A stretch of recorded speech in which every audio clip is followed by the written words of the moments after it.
சொந்த மண்ணுலே மண்ண கவியாச்சா? இந்த சீசன்ல கொஞ்சமாவது தேறுவீங்களா?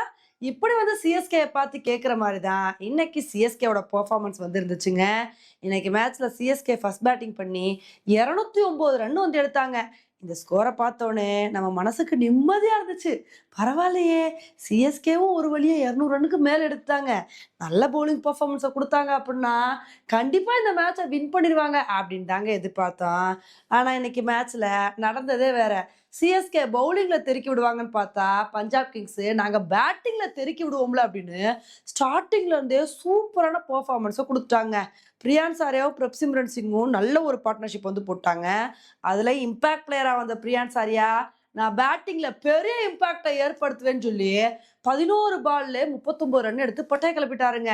கிட்டத்தட்ட வந்து 5 ஓவர்ல வந்து பஞ்சாப் கிங்ஸ் 60 ரன்னுக்கு மேல எடுத்து பயங்கரமான அதிரடி வந்து காட்டுனாங்க.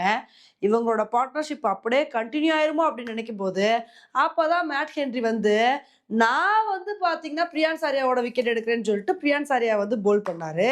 அதுக்கப்புறம் பிரப்சிம்ரன், கனாலி இவங்க 2 பேரும் ஒரு குட்டி பார்ட்னர்ஷிப் வந்து போட்டாங்க.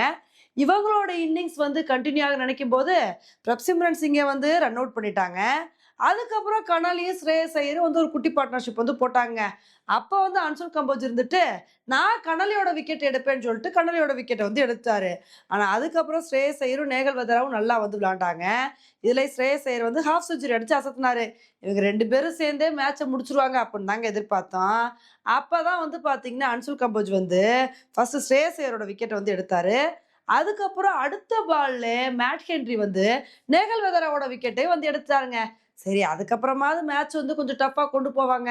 சிஎஸ்கே கடைசி வரைக்கும் போராடுவாங்கன்னு நினைக்கும்போது, சசாங்க் சிங் இருந்துகிட்டு, நான் இருக்கிற வரைக்கும் போராட்டமாவது அதாவது நான்லாம் ஈஸியா மேட்ச ஜெயிச்சு குடுத்துருவேன்னு சொல்லி, மனுஷன் 4 அடிச்சு தள்ளி விட்டாருங்க. அவர் கூட ஸ்டோனிஸும் சேர்ந்து அவரோட பங்க காட்டுனனால, இன்னைக்கு மேட்ச பஞ்சாப் கிங்ஸ் வந்து 19வது ஓவர்லயே 5 விக்கெட் வித்தியாசத்துல ரொம்ப கம்ஃபர்டபுளா வின் பண்ணிட்டாங்க. உண்மையிலே இந்த சீசன்ல சிஎஸ்கேவோட பெர்ஃபார்மன்ஸ் ஒன்னும் சரியில்லைங்க. நம்ம நினைச்சது ஒண்ணு, நடக்கிறது ஒண்ணா இருக்கு. நம்ம எல்லாரும் என்ன எதிர்பார்த்தோம்? சஞ்சு சாம்சன் வந்து சூப்பரான ஃபார்ம்ல இருக்காரு. சும்மா சிஎஸ்கேவோட டாப் ஆர்டர் வேற லெவல்ல வந்து இருக்க போகுது. சிஎஸ்கே மாஸ் காட்ட போறாங்க அப்படி இப்படின்னு தான் வந்து எதிர்பார்த்தோம். ஆனா போன மேட்ச்லயும் சஞ்சு சாம்சன் நல்லா பெர்ஃபார்ம் பண்ணல. இந்த மேட்ச்லயே வந்து சொதப்பிட்டாரு. இந்த மேட்ச்ல ஆயுஷ் மாத்திரை நல்ல பெர்ஃபார்மன்ஸ குடுத்து ஹாஃப் செஞ்சுரி அடிச்சு ஓரளவுக்கு சிஎஸ்கே நல்ல டார்கெட்ட தான் வந்து எடுத்திருந்தாங்க.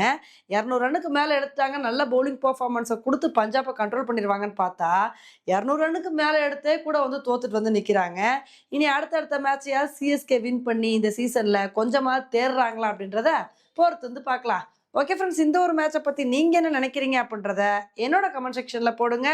இதே மாரி இன்னொரு வீடியோல உங்கள வந்து மீட் பண்றேன். Bye friends.